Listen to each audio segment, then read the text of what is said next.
Bismillahirrahmanirrahim. Assalamualaikum warahmatullahi wabarakatuh. Saya Putri Ulia Rahma dengan nomor induk mahasiswa 21011110072 kelas PAIC akan mempresentasikan terkait dengan mata kuliah pengenalan lingkungan satuan pendidikan atau MKPLSP. Sebelumnya saya melaksanakan asistensi mengajar di instansi Madrasah Aliyah Unggulan Ki Haji Abdul Wahab Hasbullah, Pondok Pesantren Bahrul Ulum, Tambak Beras, Jombang.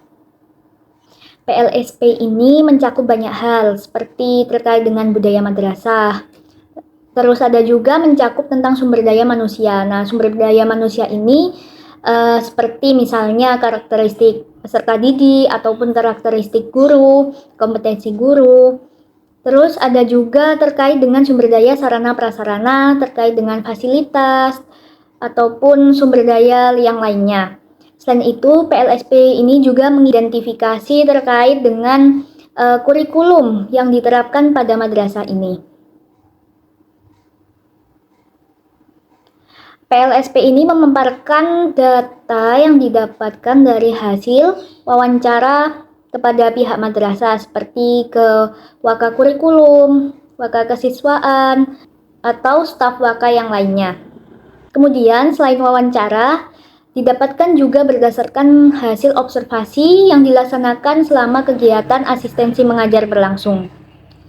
Selain itu, data juga diperkuat berdasarkan hasil dokumentasi.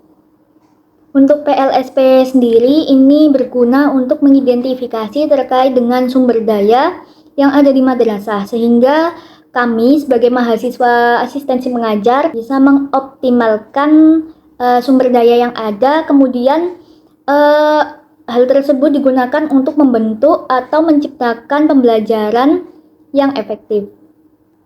Untuk aspek budaya madrasah, kami melaksanakan wawancara kepada Ustazah Hayinatul Wafda selaku waka kurikulum di madrasah tersebut.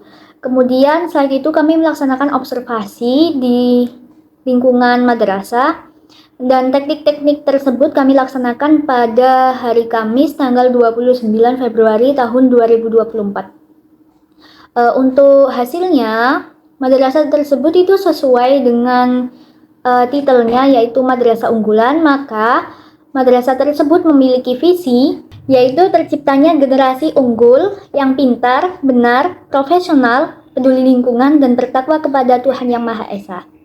Nah, jadi visi tersebut sudah sesuai dengan titelnya yaitu Madrasah Unggulan. Selain itu, di madrasah ini itu memiliki program unggulan yaitu seperti conversation, muhadasah, terus kemahiran teknis keagamaan, karya tulis, kemahiran baca kitab kuning, dan juga tahfidz Al-Quran. Madrasah Aliyah Unggulan Kiai Haji Abdul Wahab Hasbullah atau yang disingkat dengan MAWH ini menggunakan kurikulum dengan sistem hybrid, yang mana masih menggunakan K13 untuk fase F atau kelas 11 dan 12, akan tetapi sudah menggunakan kurikulum merdeka pada kelas 10 atau fase E.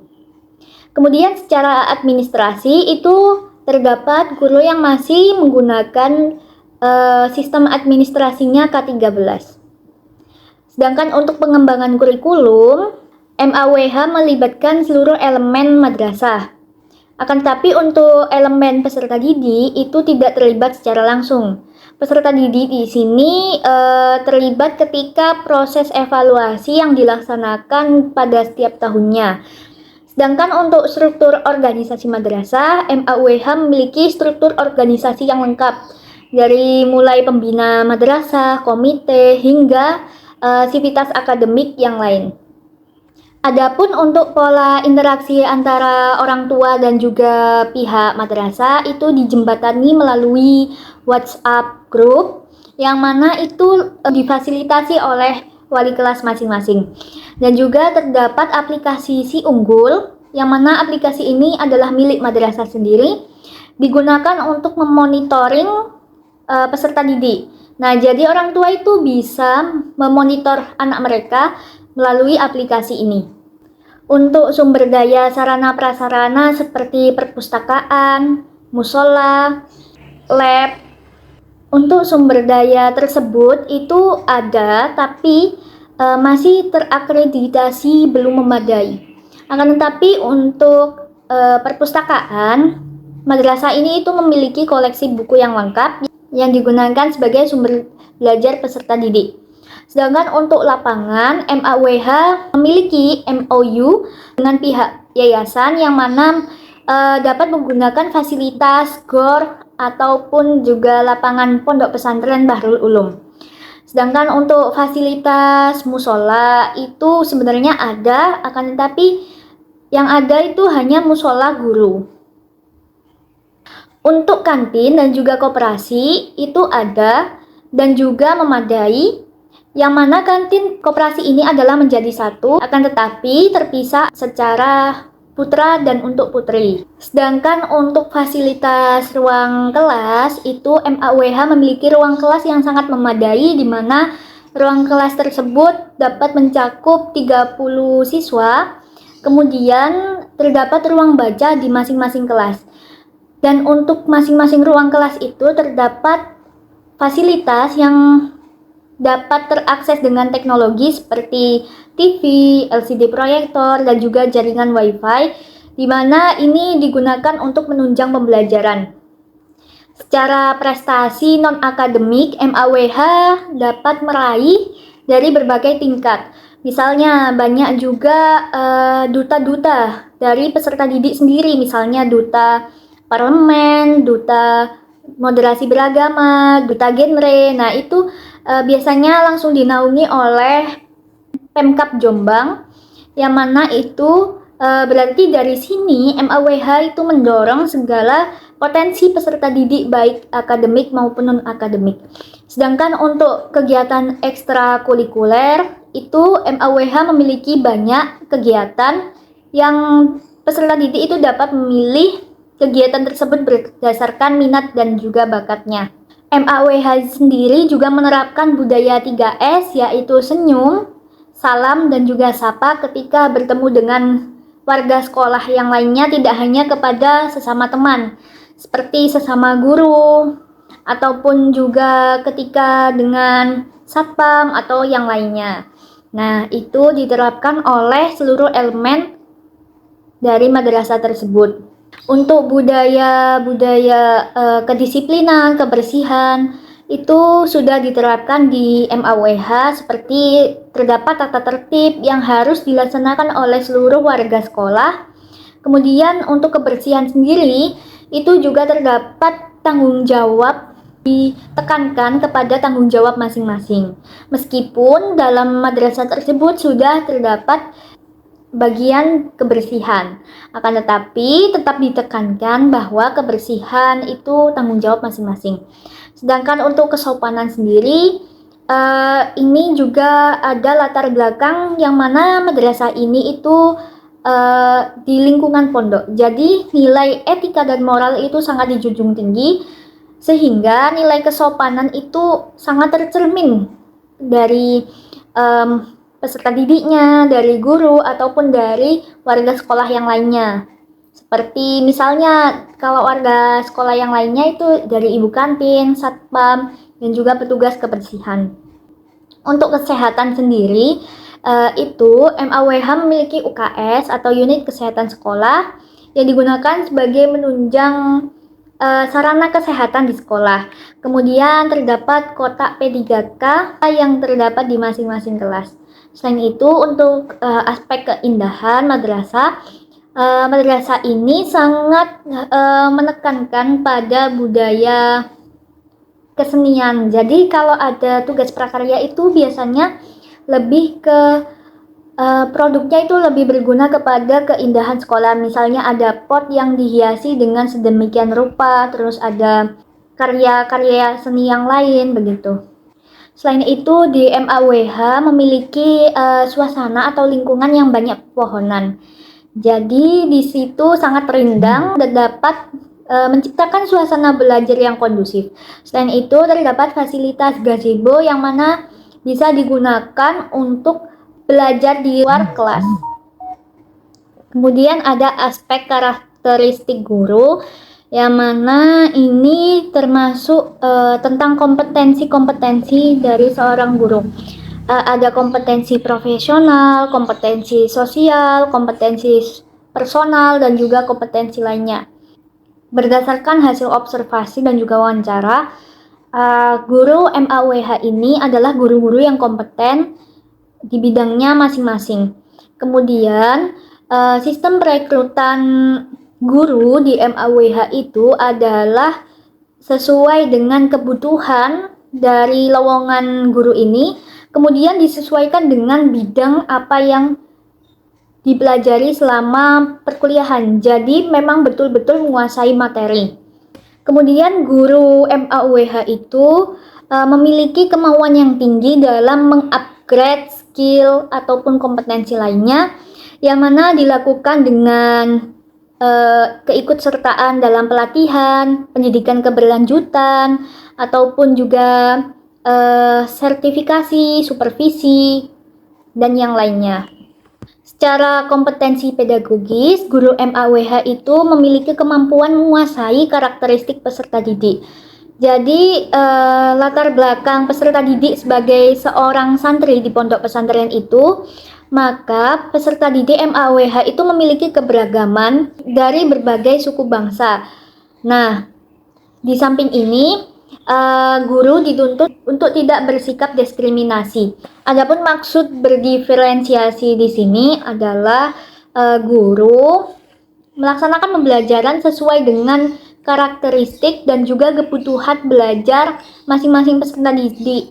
Misalnya di segi gaya belajar ataupun dari segi tingkat kemampuan. Kemudian secara pedagogis, guru menguasai tentang alur pembelajaran seperti ketika pembukaan menyampaikan motivasi, tujuan pembelajaran, dan juga ketika melaksanakan pembelajaran itu menguasai metode model pembelajaran yang sesuai dengan sintaksisnya. Kemudian ketika menutup, guru juga melaksanakan refleksi baik dengan peserta didik atau refleksi mandiri yang dilaksanakan oleh guru tersebut terkait dengan pembelajaran yang telah dilaksanakan. Kemudian untuk kompetensi personal atau kepribadian, guru ini menjadi uswah hasanah. Nah, di MAWH guru sudah menjadi contoh atau bisa menjadi teladan bagi peserta didik ataupun masyarakat sekolah yang lainnya.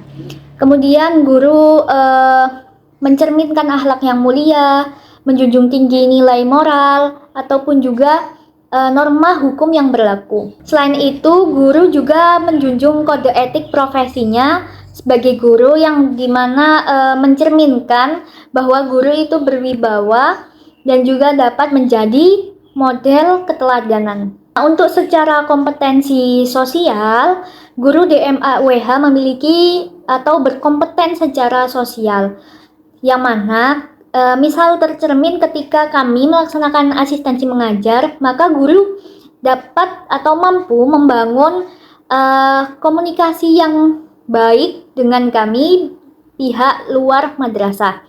Nah, selain itu, guru juga mampu berkomunikasi secara baik dengan teman sejawatnya, yaitu sesama guru, ataupun membangun komunikasi yang intens dengan peserta didik, yang sebagaimana hal tersebut itu juga digunakan untuk pendekatan selama pembelajaran.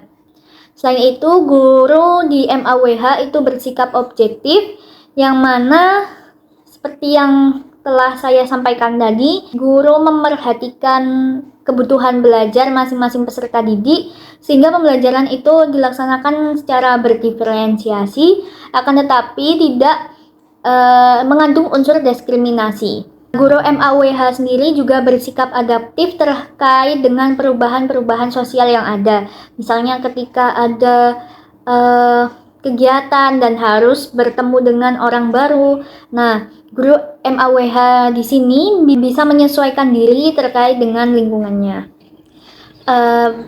Selanjutnya adalah aspek karakteristik siswa. Jadi peserta didik MAWH adalah latar belakangnya adalah seorang santri yang hidup di lingkungan pondok pesantren. Mereka memiliki kebiasaan atau sudah terbiasa untuk diasah secara kognitif dengan banyaknya target hafalan, banyaknya mata pelajaran yang harus dicapai oleh mereka. Sehingga mereka itu terbiasa diasah kemampuannya secara maksimal. Kemudian MAWH sendiri di sini latar belakang peserta didiknya itu bermacam-macam. Bagaimana mereka adalah peserta didik yang berasal dari berbagai wilayah di Indonesia.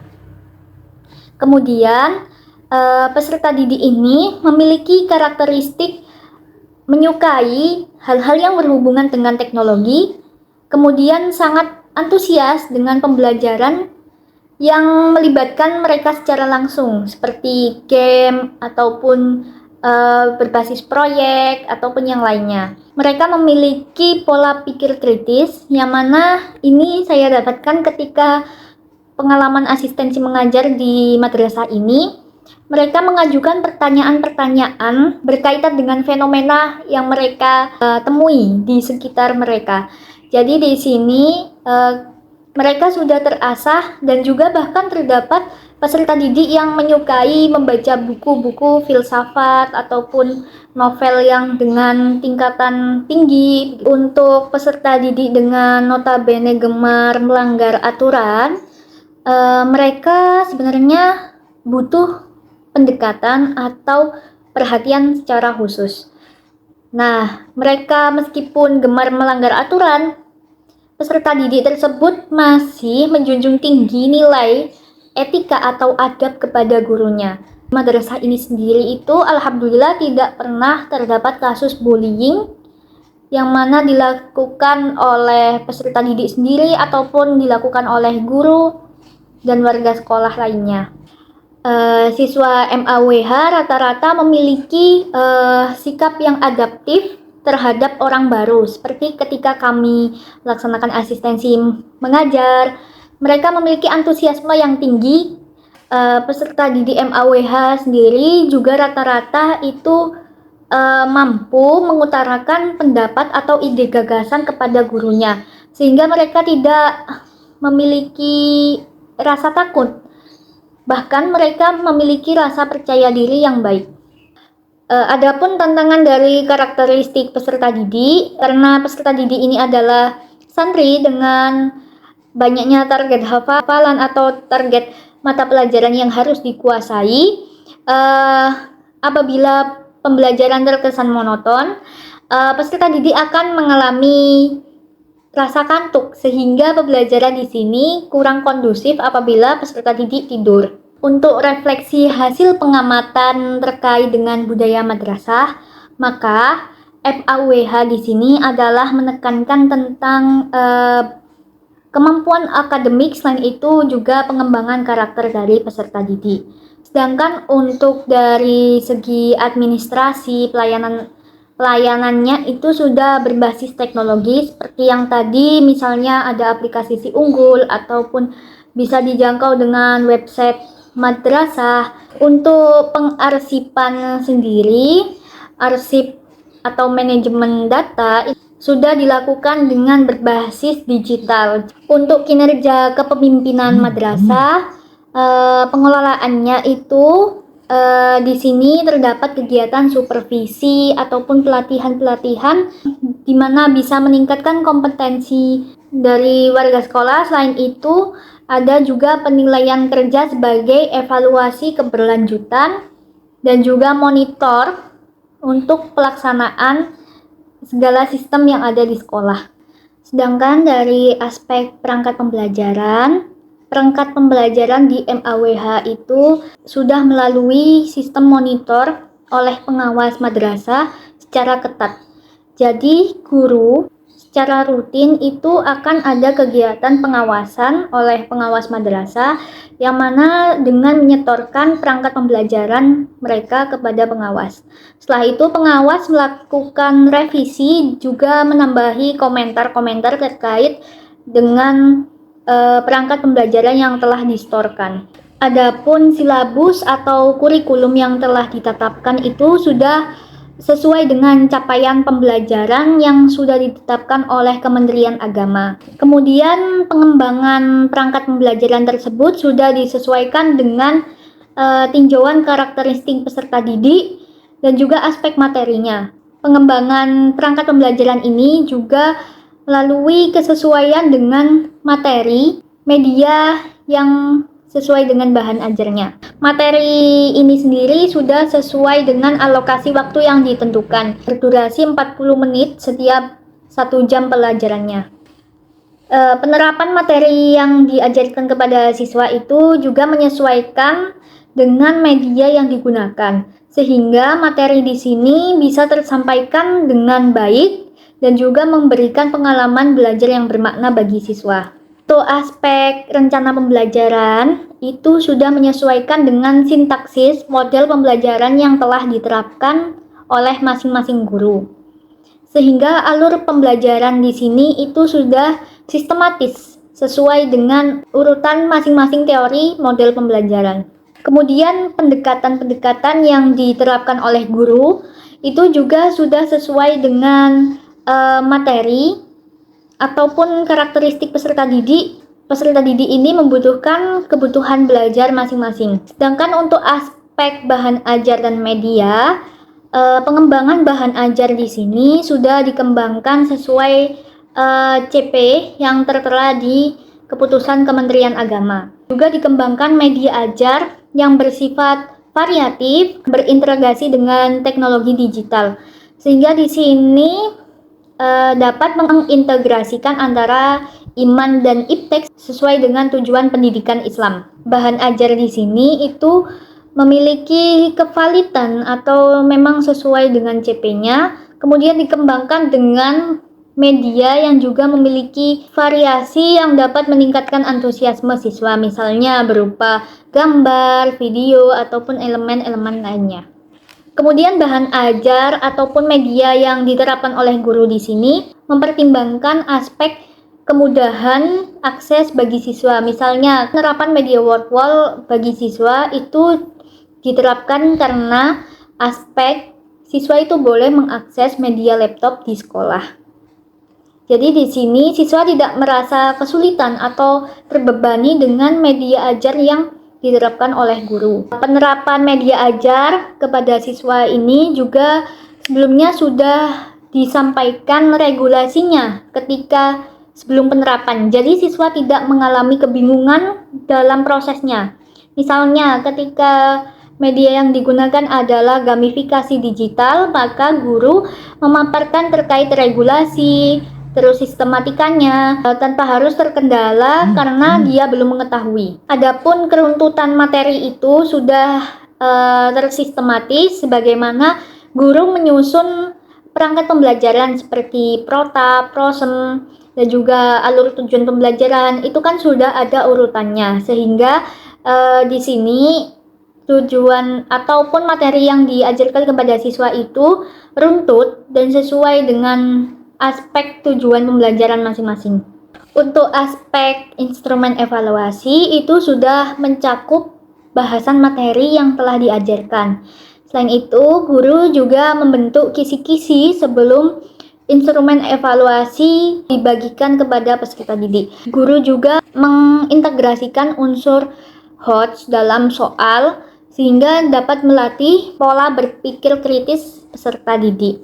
Kemudian ada kesesuaian dengan jumlah butir soal dengan alokasi waktu, yang mana ini sudah ditinjau oleh guru. Misalnya ketika ujian semester dengan durasi 90 menit, maka butir soalnya sudah menyesuaikan alokasi waktu tersebut.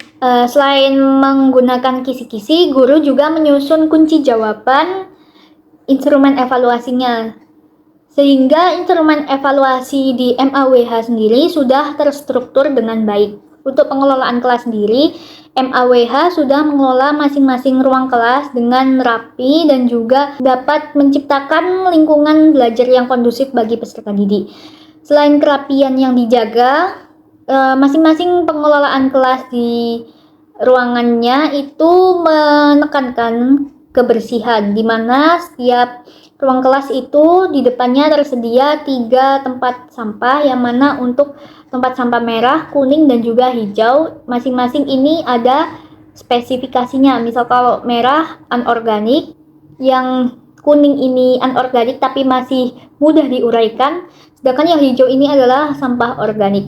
Selain itu terdapat alat kebersihan di masing-masing kelas, misalnya ada sapu, ada kemoceng. Kemudian dalam masing-masing kelas itu terdapat bangku, yaitu meja dan kursi yang sangat memadai, di mana peserta didik di sini dapat belajar dengan nyaman. Selain itu, dalam kelas ini itu kan dapat menampung sekitar 30 siswa, dan juga terdapat fasilitas penunjang seperti papan tulis, spidol, dan juga lainnya. Akses ke teknologi pun juga terdapat di masing-masing kelas, misalnya TV, LCD proyektor, dan juga jaringan WiFi untuk menunjang pembelajaran. Selain itu ada juga fasilitas untuk guru, misalnya di dalam kelas terdapat meja guru dengan taplaknya yang rapi, ada juga vas bunganya. Juga terdapat alat tulis yang disediakan untuk guru ketika mengisi jurnal pembelajaran. Untuk sistem sirkulasi, alhamdulillah di MAWH sistem sirkulasinya sangat baik karena terdapat beberapa jendela pada setiap kelasnya. Selain itu, ventilasinya juga berfungsi dengan baik. Fasilitas kipas angin yang digunakan untuk sirkulasi udara, dan ada sistem pencahayaan yang baik, sehingga di sini dapat memudahkan peserta didik dalam pembelajaran. MAWH juga menyediakan pencahayaan yang baik dari lampu-lampu. Dalam masing-masing kelas juga itu setiap kelas tersedia pengelolaan dinding berupa majalah dinding, yang mana ini dapat mengasah kreativitas peserta didik. Nah, di majalah dinding tersebut terdapat struktur kelas, kemudian ada aturan yang harus ditaati oleh warga kelas ataupun secara umum warga sekolah. Kemudian di majalah dinding tersebut mencakup informasi-informasi yang mana itu dapat menambah literasi peserta didik. Selain literasi dari majalah dinding, peserta didik juga dapat menambah wawasannya dengan literasi di pojok atau sudut baca yang tersedia di masing-masing kelas. Nah, sudut baca ini menyediakan berbagai buku, berbagai jenis, misalnya ada genre novel ataupun ada buku bacaan teori. Nah, ini digunakan peserta didik untuk menambah wawasannya dan juga mengisi waktu luang, misalnya ketika istirahat. Penataan meja peserta didik maupun penataan meja guru ini sudah memadai. Maksudnya jarak antara satu meja dengan satu meja lainnya itu ideal, tidak terlalu berdesak-desakan dan juga tidak terlalu jauh. Dan di sini memungkinkan peserta didik dapat berinteraksi dengan sesama temannya ataupun dengan guru secara baik. Selain itu, penataan meja guru di masing-masing kelas itu sudah baik, menjangkau pengawasannya hingga ke sudut kelas. Maksudnya, di sini peserta didik dapat terpantau secara maksimal. Adapun dokumentasi dari hasil observasi itu sudah terlampirkan pada laporan MKPLSP sebagai penguat hasil wawancara dan juga observasi. Sekian dari saya, kurang lebihnya mohon maaf dan terima kasih, semoga bermanfaat. Wassalamualaikum warahmatullahi wabarakatuh.